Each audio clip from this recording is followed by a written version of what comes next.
What's up, everybody? So today we're going to talk about South American cichlids, their aggression, different kinds you can keep. I guess my focus was like, if I can keep this South American with an angelfish, then it's not aggressive. So I guess that was my guideline. Um, anyway, I'd love to hear y'all's thoughts on these. I do have one South American in there, the Firemouth.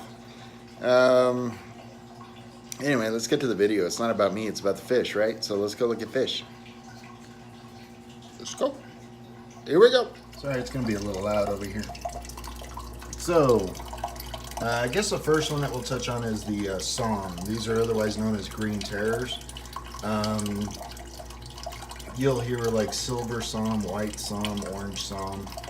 Essentially what that has to do with is the coloration on the tips of their fins and their tail. So green terrors are, I'm going to show you a different one here in just a minute as far as the Soms go. Breeding these super easy. The male there, well, even the female, they do get aggressive when they're breeding. So just, you know, this is kind of like a more aggressive cichlid, South American cichlid. So you're gonna want to watch what you put in there with them. So that's the first one. Let's move on to something a little less aggressive. The next species, this is an electric blue acara. I do have a breeding pair in here.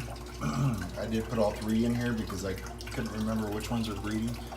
So got all three in here. When they pair up, I'll take the oddball out, put them in a different tank. These guys here they're aggressive and they're breeding, but they're not an aggressive fish. So you could keep them in with like tetras and, you know, bigger tetras, nothing they can eat, but they are really cool fish, a lot of fun, great colors, and breeding behavior is aggressive, but it's kind of contained to a little area, little space. It's not going to go all over your tank. They're not going to chase things everywhere. They kind of just stick together, similar to this. And these guys would be great. If you did do like green terrors and that kind of stuff, you would want to watch the green terrors in there with these guys. But generally, most of the South American cichlids will kind of leave these guys alone because they're a peaceful cichlid. Let's move on to a tank that you can barely see in. All right. Now this one isn't a South American, it's Central American. This is the Firemouth, and I do have a female back there. I don't know if you can see her tail. This is a male here, and these guys here, when they're breeding, forget it. They're aggressive.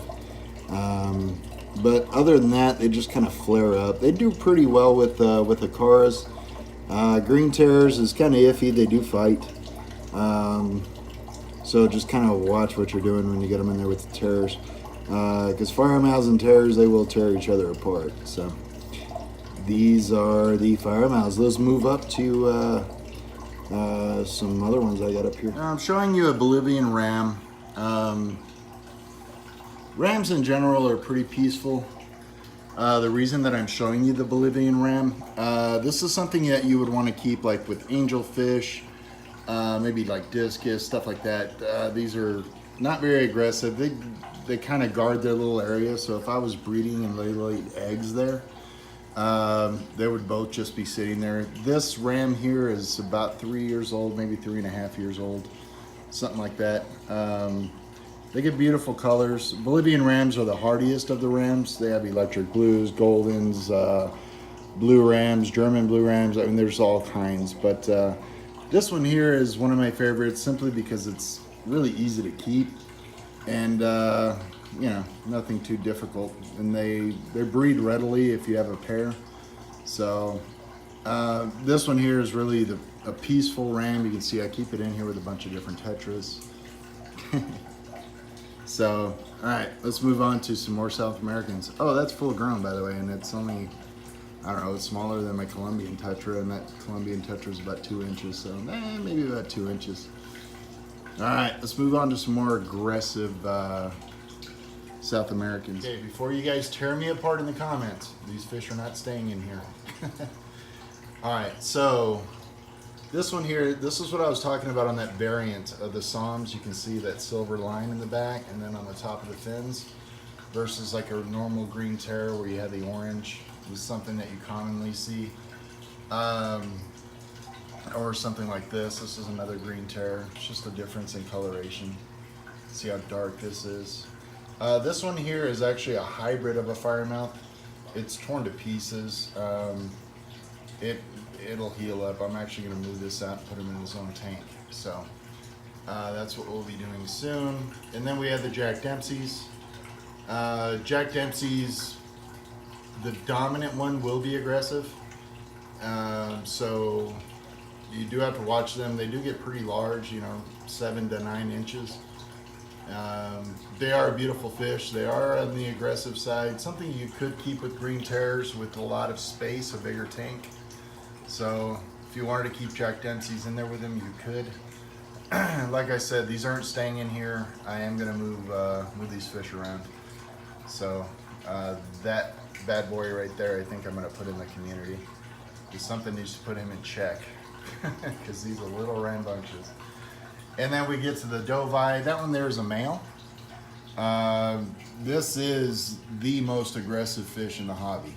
I don't care if you're looking at Africans, bumblebees over there, or you're looking at South Americans, Central Americans. When these males get big, and they do, up to 30 inches, they are aggressive. And you'll notice that the green terror is the tank boss here, but it won't mess with the Dovai because once it gets bit, it's just kind of like, all right, no, I'm good. I don't want to mess with them no more. So the males, after time, they'll get aggressive. Let them grow up. This one here is about 5 inches. I had it in with the female. Female kept bugging it, so I took it out. I'm trying to get them to go in together, but I think he just needs to put on some more size before I can do that. So,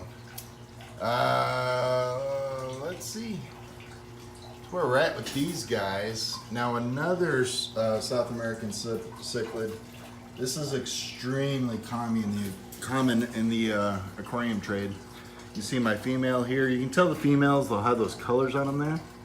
And the males are just kind of, pretty simple gray and black stripes. Convicts, these things are super easy to breed. Probably as easy as guppies, just add water, cherry shrimp. Like, just add water, you're gonna get more convicts. You see the male there, he's got those well-represented bars going down, whereas she's got those faded bars. And she's got the colors and he doesn't. So that's his girlfriend, and that's him. I do just breed these for food. So before you guys go and say, well, you're just breeding convicts, what's the big deal? Well, I breed them, grow them out a little bit to about 1 inch, and then, we feed the monsters with them. It's just a food source for me that I don't have to go buy. So that's what we do with these guys. So if you're looking at convicts, expect to have a ton of convicts. You can see this tank is empty.